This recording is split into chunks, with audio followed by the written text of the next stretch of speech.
Marwadi university మంచి భవిష్యత్తు కోసం తెలుగు విద్యార్థులు ఇష్టపడే యూనివర్సిటీ. కాల్ 9059052378 9059052379.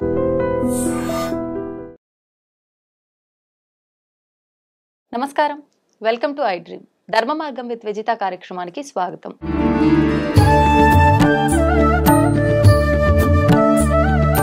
ప్రస్తుతం మనతో పాటు ఉన్నారు ప్రముఖులు స్వామీజీ కాలనాగ మహర్షి గారు. ఇప్పుడు వారితో మాట్లాడి మరిన్ని మంచి మంచి విషయాలు తెలుసుకునే ప్రయత్నం చేద్దాం. నమస్కారం అండి. నమస్కారం. అంటే ఇప్పుడు మనం ఇంతకు ముందు వీడియోలో మాట్లాడుకున్నాం, దేవాలయాలు ఎలా నిర్మించబడ్డాయి, ఎవరి చేత నిర్మించబడ్డాయి, అసలు ఏంటి నిర్మించడానికి తగ్గ ఉద్దేశం ఏంటి అని చెప్పి.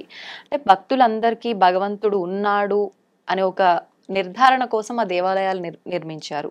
అయితే ఇప్పుడు అందరూ ఆయన బిడ్డలే భగవంతుడికి, మనం అందరము కూడా. కానీ ఆలయంకి వెళ్ళిన తర్వాత అందరినీ సమానంగా చూడరేమో అనిపిస్తుంది. అంటే అక్కడ కొంచెం డబ్బున్న వాళ్ళకు ఒక రకంగా, పేదవాళ్ళకు ఒక రకంగా, ఇలాంటి తారతమ్యాలు ఎక్కువగా కనిపిస్తుంటాయి. నిజంగా ఇవన్నీ భగవంతుడు ఎందుకు చూస్తూ ఉన్నాడంటారు? భగవంతుణ్ణి చూపించాలనే ప్రయత్నం ఋషులు చేశారు. మునులు ఋషులు ఎన్నో తపస్సులు చేసి, మీరు కూడా ఇలా మేము ఎలా అయితే ముక్తిని పొందామో, మేము ఎలాగైతే శక్తిని పొందామో, యుక్తిని ధర్మాన్ని పొందామో, మీరు కూడా అలా పొందండి అని వాళ్ళు మనకు అందించారు దేవాలయాలు. వాళ్ళు అందించిన దేవాలయాలు ఈరోజు పోటీ ఎక్కువ అవుతుంది భక్తులకి. అందులో బలమైన భక్తులు విఐపి దర్శనాలు చేయగలరు. ఈ పోటీలో బలం కలిగిన వాళ్ళు, డబ్బు కలిగిన వారు ఆ డబ్బుతో కొనుక్కొనైనా త్వరగా వెళ్ళి దర్శనం చేసుకొని వెళ్ళగలరు. కానీ ఈ భగవంతుని చేరుకోవాలి, దానికి మేము ఎంత కష్టమైన, ఓర్పైన, సహనమైన చేసైనా మేము ఆ దర్శనం చేసుకొని వెళ్తామని నిజ భక్తుడు మాత్రమే ఎంత సమయమైనా వెయిట్ చేయగలరు. ఓసారి మా గురువు గారి ద్వారా నేను దేవుని తెలుసుకోవడానికి వెళ్ళి ఆయనకి టైం అడిగితే నన్ను ఒక రోజు దాకా ఆపాడు. మనల్ని ఎంత సేపు ఆపుతారో నాలో నిరీక్షణ అంత రెట్టింపు స్థాయిలో పనిచేసింది. తెలుసుకోవాలి, ఇంకా ఎందుకు లేట్ అవుతుంది, ఇంకా ఏదో ఉంది తెలుసుకోవాలని ఇంకా పెరిగింది తపము ఎంత పెరుగుతుందో అంత త్వరగా సిద్ధిస్తుంది దేవుణ్ణి ఒక్క దర్శనంతో. ఎలా వెళ్ళేసి అలా వస్తే ఎవరి గురించి తెలియదు, దేవుడే కాదు సీఎం దగ్గరికైనా ఇలా వెళ్ళేసి అలా వస్తే ఆయన ఏం చెప్తున్నాడో మనకు కూడా తెలియదు. మనం ఎప్పుడైతే ఆ దర్శనంలో ఆ భగవంతునితో భాగస్వామ్యం పొందడానికి ఎంతగా నిరీక్షించి ఉంటామో అంత తపశక్తి మనలో పెరిగి అక్కడ చుట్టుపక్కల ఎక్కడి నుంచైనా అది మనల్ని ఆవహించడానికి ఆ భగవంతుడు రూపం వేసుకొని వచ్చేస్తాడు. అలా వెయిట్ చేసిన దాంట్లోనే నిజమైన భక్తులు ఉన్నారు. వెయిట్ చేసిన చోటనే, ఆ నిరీక్షణతో నిలబడిన చోటున ఉన్న వాళ్ళు సాధించినదే నిజమైన భక్తి అని నేను అంటాను. మేము ఒక్కసారి దర్శనం చేయడం కోసం హిమాలయాల చుట్టూ నేనే దాదాపు 100 సార్లు పైన తిరుగుంటాను. ఈ టైం కాదు, నెక్స్ట్ టైం కనబడతాడు అని మళ్ళీ పోయి తపస్సు చేసేది, కానీ చూడడం కోసమే. అలా భక్తులు కూడా మాకు ఈసారి కోరిక నెరవేరలేదు, ఇప్పుడు ముహూర్తం మార్చుకొని మళ్ళీ వచ్చి చూస్తాం అని మళ్ళీ వెళ్ళి దర్శనానికి మళ్ళీ కనబడేసి మొక్కులు నెరవేర్చబడుతుంది. నిరీక్షణలో దైవాన్ని చూడాలి. వీళ్ళు ధనికులు అనుకుంటారు డబ్బు ఉంది కదా మేము త్వరగా చేసి వచ్చేసామని. అలా కాదు, సాధ్యమైనంత వరకు మీరు నిజమైన భక్తులు అయితే గనక నిరీక్షణతో నిలబడి ఈ పోటీ లేకోకుండా తోసిపుచ్చుకొని ముందు కురకడం, అది ఏదో అవస్థలు ఉన్నాయి, ఇంటికాడ పనులు ఉన్నాయి, 1,00,000 కారణాలు చెప్పి వీళ్ళు ఉరుకుతుంటారు ముందుకి. అలా వెళ్ళకోకుండా భగవంతుని పరిసరాల్లోనేగా వాళ్ళంత ఉంది, అక్కడి నుంచి ఎక్కడి నుంచి చూసినా భగవంతుడు చేరుకుంటాడు. అలా ఒక క్షణంలోనే దర్శించుకొని ఇలా వెళ్ళిపోవడమే గొప్పతనం కాదు. భక్తి యొక్క మూలమంతా కూడా మనది అనుకోవడంలోనే తృప్తి కలుగుతుంది.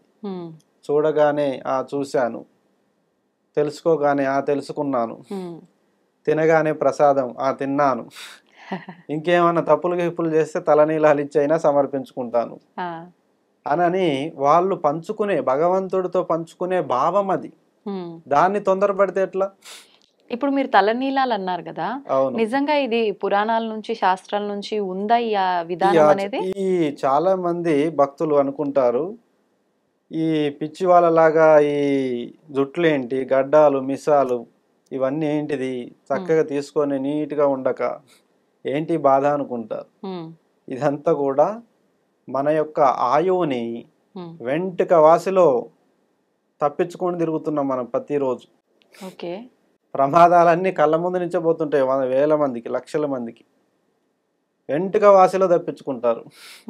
పక్క నుంచి ఇప్పుడు ట్రాఫిక్ చూడండి, హైదరాబాద్లో ఓ కారు ఢీ కొట్టే అంత దగ్గర నుంచే పోతుంటాయి జర్నీ అంతా.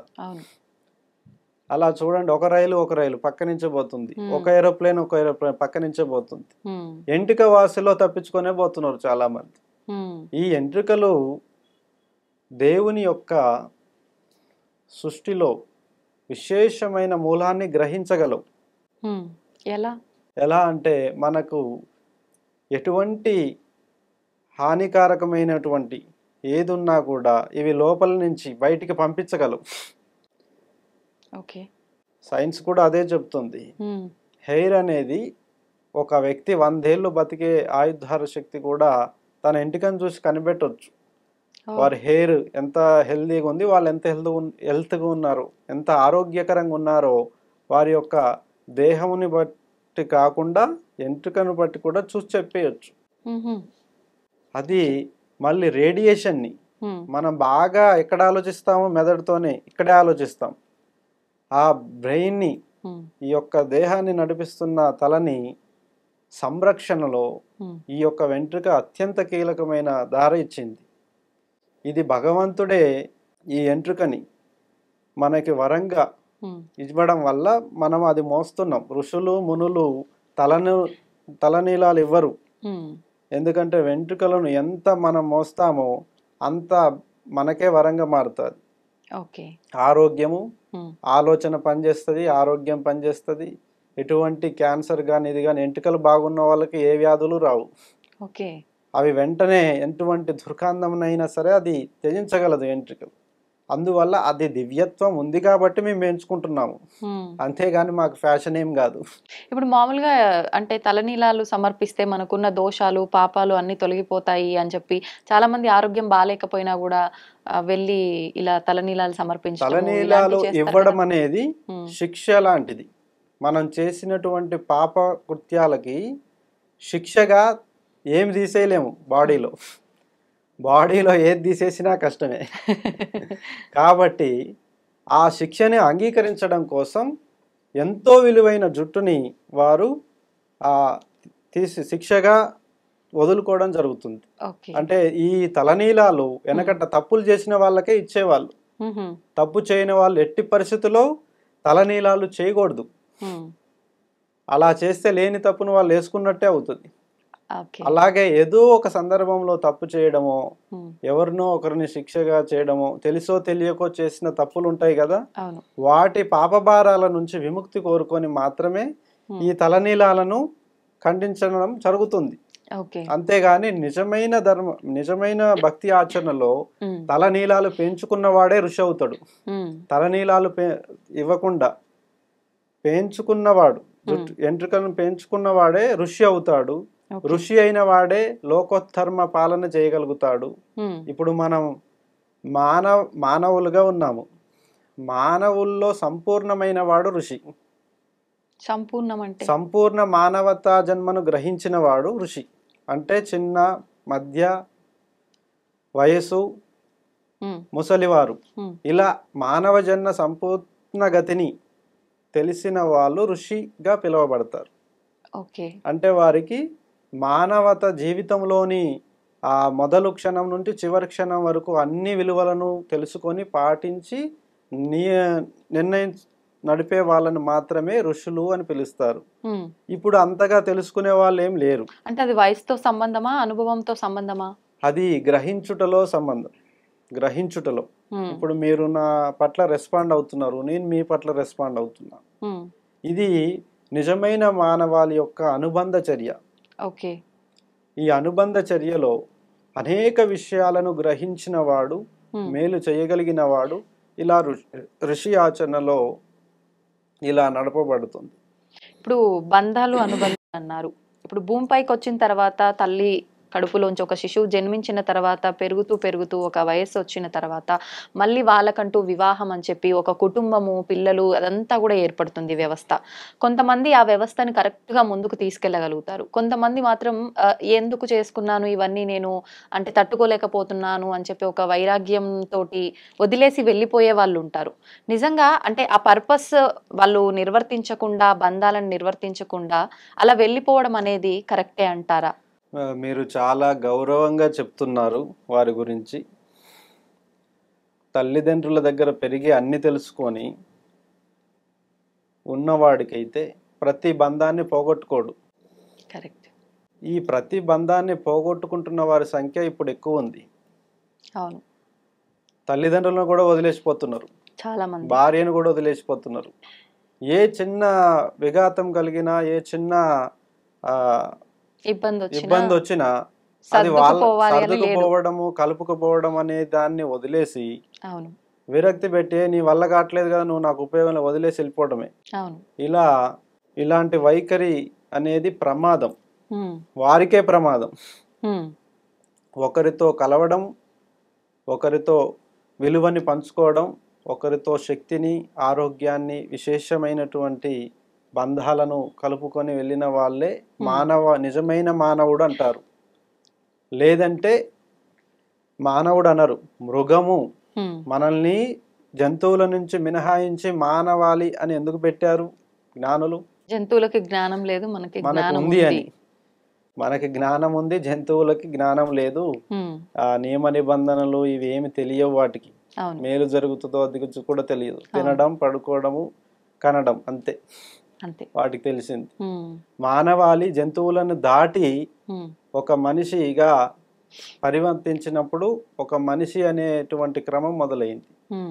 వీళ్ళు జంతువుల్లా, మృగాల్లా మారిన వాళ్ళు బంధాలను వదిలేసుకుంటున్నారు. నా ఆకలే గొప్పది, నా కోరికలే మూలం, నాకు లేకపోతే అవసరం లేదు, తల్లిని, తండ్రిని, భార్యని అందరిని వదిలేసి వెళ్ళిపోతున్నారు. అది విరక్తి అనేది ప్రతి ఒక్కరికి కలుగుతుంది. చాలా సందర్భాల్లో మాకు కూడా కలిగింది. మేమందరం దాని నుంచి బయటపడతాం. ఎలా బయటపడ్డాము? ఒక చోట అర్థం కాని విశేషం ఇంకో చోట అర్థం అవుతుంది. తెలుసుకోవడానికి వెళ్ళాలి, కానీ తిరిగి రావాలి.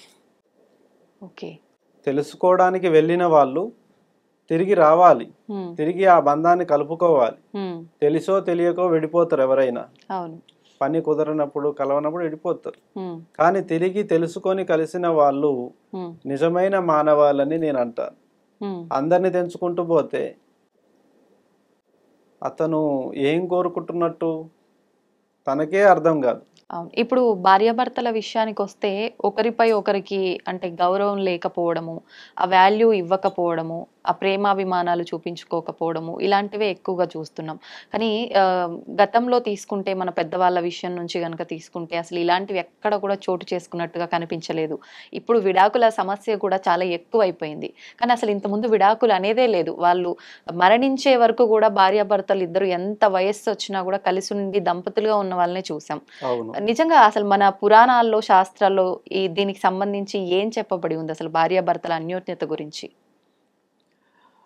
భార్యాభర్తల అన్యోన్యతకు ఆది దంపతులను, మన పూర్వీకుల నుంచి ఆది దంపతులనే మనం ఫాలో అవుతాం.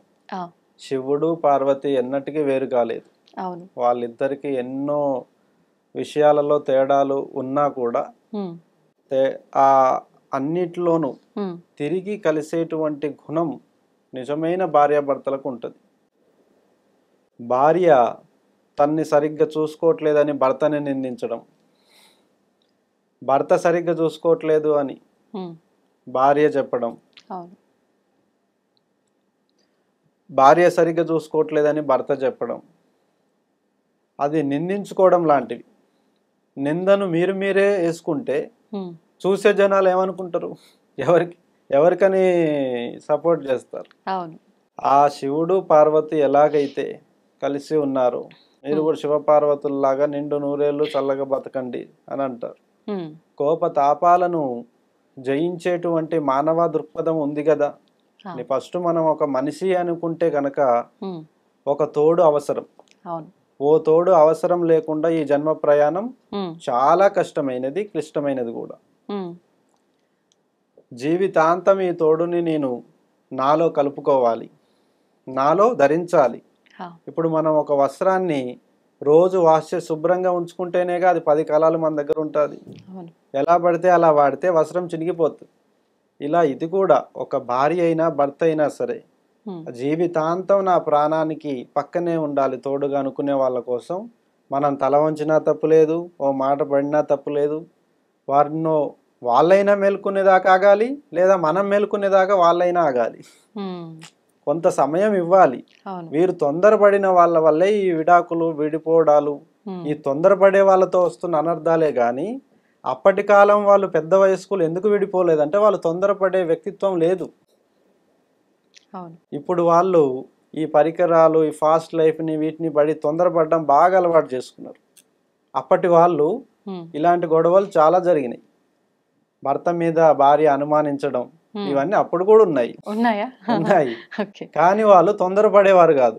కొంత సమయం ఇచ్చి నువ్వు దానికి సరిపడా విశేషాన్ని నువ్వు గ్రహించుకొని వచ్చి నాకు సమాధానం చెప్పు అని కొంత సమయం ఇచ్చి మరి వాళ్ళు ఆ నిజాన్ని తెలుసుకోవడానికే ప్రయత్నించే వాళ్ళు. కానీ తొందర పెట్టి చెయ్యి అంటే ఇప్పటికిప్పుడు ఎవరు చేస్తారు? ఏం చెప్తారు? ఏం చేస్తారు? ఈ తొందరపడే వాళ్ళే విడిపోతున్నారు. ఈ తొందరగా పాటుతో నిందించేస్తున్నారు, డైరెక్ట్గా ఒక మాట అనేస్తున్నారు. అవన్నీ వట్టివి. జీవితాంతం ప్రయాణం ఎక్కడ, ఒక కార్యం కోసం కొట్టుకోవడం ఎక్కడ? కరెక్ట్. నువ్వు చేసుకునే ముందే అది ఎంచుకోవాలి. నాకు సరైన వ్యక్తి ఇతనే అని ఎంచుకునే ముందే ఉండాలి ఇదంతా. ఎంచుకోనంగా నిందించడం, నిందలు పాలు చేయడం, అలా తిట్టడము, ఒక శత్రువు లాంటి భావన చేసి భార్యాభర్తలను అలా జరుగుతుండడం అనేది అది కరెక్ట్గా విధానం లేదు. ఖచ్చితంగా జీవితాంతం తోడుండే వ్యక్తి కోసం మనమైనా తగ్గాలి, వారైనా తగ్గాలి. లేదా ఈ యొక్క గౌరవము కానీ నమ్మకం కానీ మెయిన్ ఇది ఒక అంశం నేను చెప్పలేదు. మెయిన్ నమ్మకం పోయేటువంటి మాటలు అంటుంటారు. నేను నిన్ను నమ్మను, నువ్వు దొంగవి, లేదా నువ్వు మంచివాడి కాదు, నువ్వు నాకు అబద్ధాలు చెప్పావు, నువ్వు అది చేసావు, ఇది చేసావు అంటుంటారు. నమ్మకాన్ని కోల్పోయినప్పుడే వారి యొక్క అర్హత పోతుంది. ఇది కనిపెట్టుకోవాలి వాళ్ళు. నమ్మకాన్ని పోగొట్టుకోకూడదు, గౌరవాన్ని పోగొట్టుకోవద్దు, ఇతరుల ముందు హేళన చేయకూడదు, తక్కువగా చూడకూడదు.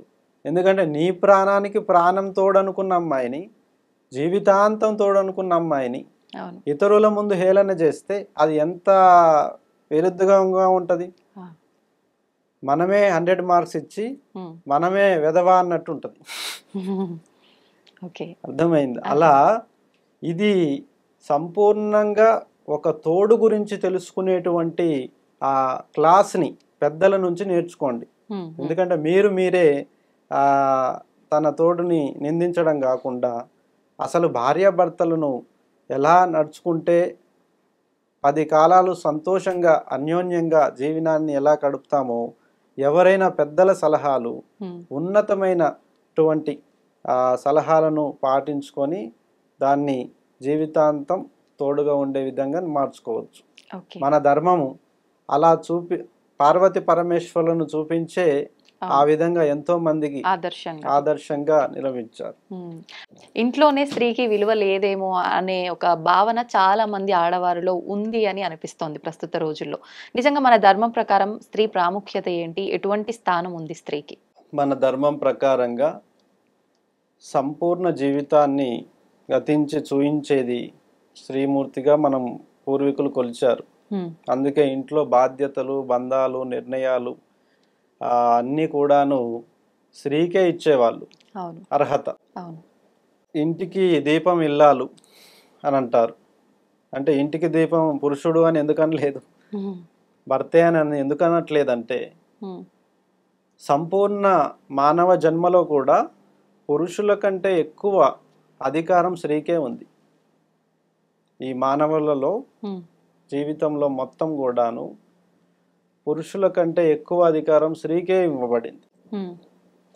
ఇంటికి దీపం ఇల్లాలు అని ఎందుకన్నారంటే ఆమె భోజన అర్హతను నిర్ణయించాలి, ఆమె ఆ ఇంటి యొక్క సౌభాగ్యాన్ని కాపాడాలి, ఆమె ఆ ఇంటి యొక్క ఆనందాన్ని నిర్వహించాలి, ఆమె ఆ భర్తని సుఖంగా చూసుకోవాలి. భోజనము, వస్త్రము, సేవలు, ఇంత అన్నీ కూడాను ఆమె చేతి నుండే ధనము, ధాన్యము స్వీకరించాలి. ఇలాంటి నియమాలన్నీ పూర్వంలో ఉన్నాయి. ఇప్పుడు ఇవన్నీ తీసేసుకున్నారు. మగవాళ్ళు ఎవరు కూడా తన యొక్క బాధ్యతను స్త్రీకి ఇవ్వట్లేదు. సొంతంగా చేసుకునే వాళ్ళు, దాచిపెట్టే వాళ్ళ వల్ల ఇది వచ్చేసింది. సంపూర్ణ బాధ్యత స్త్రీకే ఉంది మొదలు నుంచి. మగవారి అధికారం రక్షించడంలో మాత్రమే. ఇవన్నీ ఈమె చేస్తుంటే, ఈ పనులన్నీ స్త్రీ చేస్తుంటే వాటికి కావలిగా ఉంటూ వాటిని ధర్మాన్న రక్ష మాత్రమే, రక్షను బాధ్యతగా మోసేటువంటి అర్హత రెండు మాత్రమే పురుషులకు ఉంది. అలా సంపూర్ణగతి అయితే స్త్రీకే ఇచ్చింది మన ధర్మం. ఈ మధ్యలో వచ్చినటువంటి కొన్ని కాలక్రమాల్లో కొన్ని కాలక్రమాల్లో దాడుల వల్ల వాటి వల్ల కొన్ని మారిపోయాయి ఇక్కడ పరిస్థితులన్నీ. అంతేగాని మొదలు మన ఆచరణలో స్త్రీయే దైవం, స్త్రీ నుంచే అన్ని యొక్క కార్యక్రమాలను, ఇప్పుడు ఇంటి దర్వాజా కార్యక్రమములు, గుమ్మం ఎత్తడం కానీ, అలాగే యజ్ఞ హోమాలు, వ్రత సంకల్పాలు, గణపతి పూజలు, ఏ పూజ జరిగినా కూడా అక్కడ ఖచ్చితంగా శ్రీమూర్తితోనే కలశ పూజ చేయించాలనే ధర్మశాస్త్రంలో కూడా స్త్రీకి అరుదైన గౌరవం ఇచ్చారు. స్త్రీని స్త్రీగా గుర్తించిన వాడు బాగుపడతాడు. స్త్రీని గుర్తించలేని పురుషుడు రాక్షసుడు లాంటి వాడే అంటారు. అంటే పెద్దవాళ్ళు అంటూ ఉంటారు కదా, స్త్రీని ఏడిపించిన వాళ్ళు, స్త్రీని తక్కువ చేసి చూసిన వాళ్ళ కుటుంబం ఎప్పటికీ ఎదగదు అని చెప్పి. ఇది నిజమే అంటారా? అది నిజమే. స్త్రీతో పెట్టుకున్నవాడు నామరూపాలు లేకుండా వేరు. స్త్రీ అనేది సకల దేవతలకి రూపం. సకల దేవతలను రూపంగా శ్రీమూర్తి ద్వారానే కంకణములు కట్టిస్తారు, పూజలన్నిట్లో ముందు వరుసగా ఉంచుతారు. ఇది స్త్రీల జోలికి వెళ్ళి శాపాలు పడిన వాళ్ళు, అలాగే కొట్టుకుపోయిన రాజ్యాలు, అలాగే పోయిన వాళ్ళు చాలా మంది ఉన్నారు. అంటే స్త్రీ శాపం అంటారు, అది నిజంగా ఉందా? పురుషుని దానికంటే స్త్రీ శాపమే పెద్దది. పురుషునిది ఏముందమ్మా, వాళ్ళు పూర్తిగా రక్షణ చేయడం బాధ్యత. పనుల నుంచి, కర్మల నుంచి పురుషులు ఉంటారు అధికంగా. కానీ వాటన్నిటినీ సంతోషంగా ఇంటిని, వాళ్ళని అందరినీ కాపాడుకునేది స్త్రీయే. స్త్రీ పడే ఆరాటం ఏది బయటికి కనబడదు.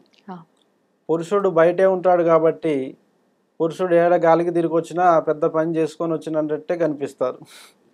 కానీ స్త్రీ పడే ప్రయత్నము కనబడక బయట వాళ్ళకి, పురుషులు బయట తిరుగుతున్న పురుషులదే ఆధిక్యత ఎక్కువ అని చెప్పుకుంటారు. కానీ ఇప్పటికీ అన్ని ఇండ్లల్లో కూడా స్త్రీదే ఆధిక్యత ఉంది. స్త్రీకే ఆధిక్యత ఉంది. ఎక్కడ కూడా స్త్రీకి గౌరవం తగ్గట్లేదు, పెరుగుతుంది. ఇంకా రానున్న కాలంలో కూడా స్త్రీలదే ఆధిక్యత ఎక్కువగా ఉంటుంది. అయితే పెద్దవాళ్ళు చెప్తూ ఉంటారు, అసత్యాలు మాట్లాడకూడదు, ఎప్పుడు సత్యమే మాట్లాడాలి అని. అంటే అసత్యం అంటే అబద్ధాలు ఆడకూడదు, ఎప్పుడు మనం నిజంగా నిజాయితీగా మాట్లాడాలి, నిజాయితీగా ఉండాలి అని. కానీ ఒక వివాహ విషయానికి వస్తే మాత్రం 100 అబద్ధాలైనా ఆడైనా సరే ఒక పెళ్లి చెయ్యాలి అని. ఎందుకని ఈ విధానాన్ని ఎలా అనుకోవాలి, మనం ఎలా తీసుకోవాలంటారు?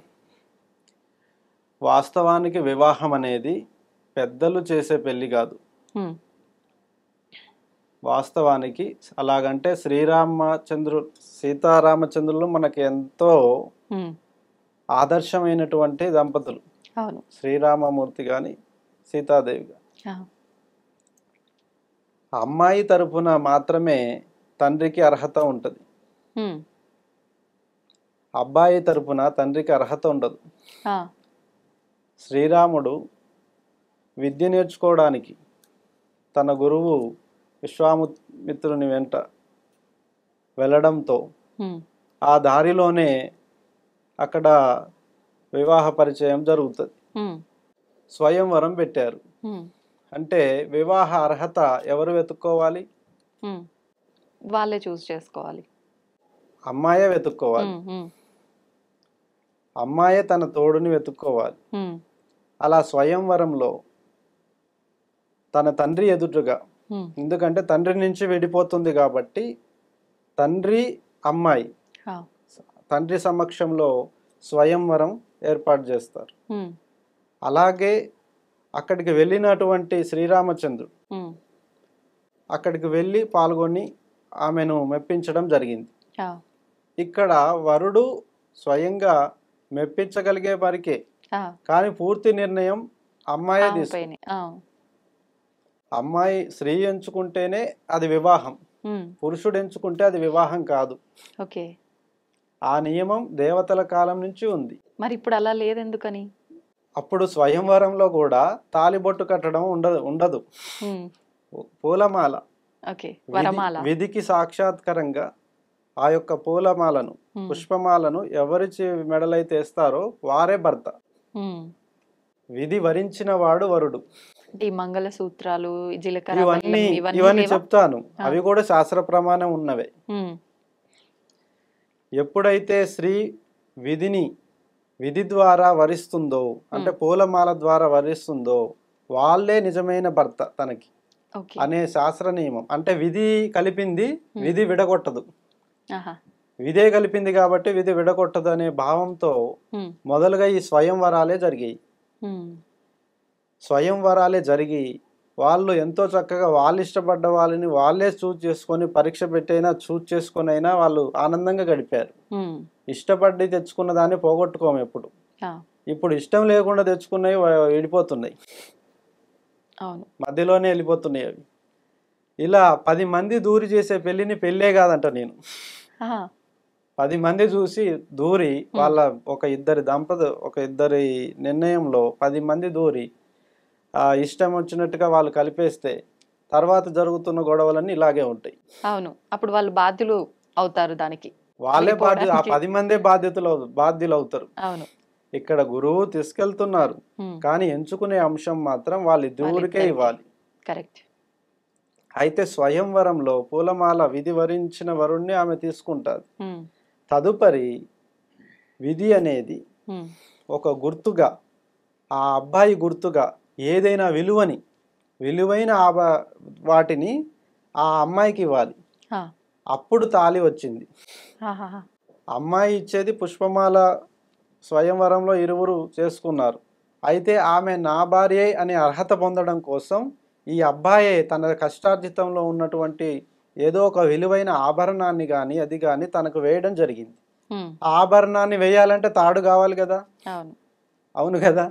అలా ఒక బంగారపు విలువైనటువంటి ఒక బంగారం ముక్కకి దేవతను ముద్ర పెట్టి వాళ్ళకి ఏదైతే వాళ్ళ కులాచారము వాళ్ళ వంశాచారం ఉంటాయో ఆ ఆచారంలో ముద్రని ఆ బంగారం పైన ముద్రించి దాన్ని 3 ముళ్ళు వేశారు. ఎందుకంటే 2 ముళ్ళు వేస్తే విడిపోతుంది. 1 మూడు వేసినా విడిపోద్ది, 2 ముళ్ళు వేసినా విడిపోద్ది. 3 ముళ్ళు వేస్తేనే అది విడిపోకుండా బలంగా ఉంటుంది. అట్లా విధి ధర్మాన్ని కూడా వాళ్ళు పాటించి ఆ యొక్క తాళి అనే నిబంధన రావడం జరిగింది. విలువైనటువంటి ఆ దాంపత్య జీవితం వారు ఎంచుకున్న వారిలో ఉంటుంది. కానీ 10 మంది అబద్ధాలాడో మంచి చెప్పో చెడు చెప్పో చేసిన పెళ్ళిళ్ళు భరించలేనంత బాధతో అట్లే చేస్తున్న వాళ్ళు కూడా ఉన్నారు. ఇప్పుడు మేమైనా అంతే, ఎవరైనా అంతే. స్వయంగా ఎంచుకున్నటువంటి ఆ విధానంలోనే పెళ్లి జరగాలి స్త్రీ పురుషులకి. అంటే పెద్దవాళ్ళు చూపించిన దాంట్లోనే వాళ్ళకు నచ్చిందా నచ్చలేదా అనే నిర్ణయం వాళ్ళు తీసుకోవాలి. వాళ్ళు ఎవరైనా చూపించాలి, కానీ చేసుకునేలా ఒత్తిడి చేయకూడదు.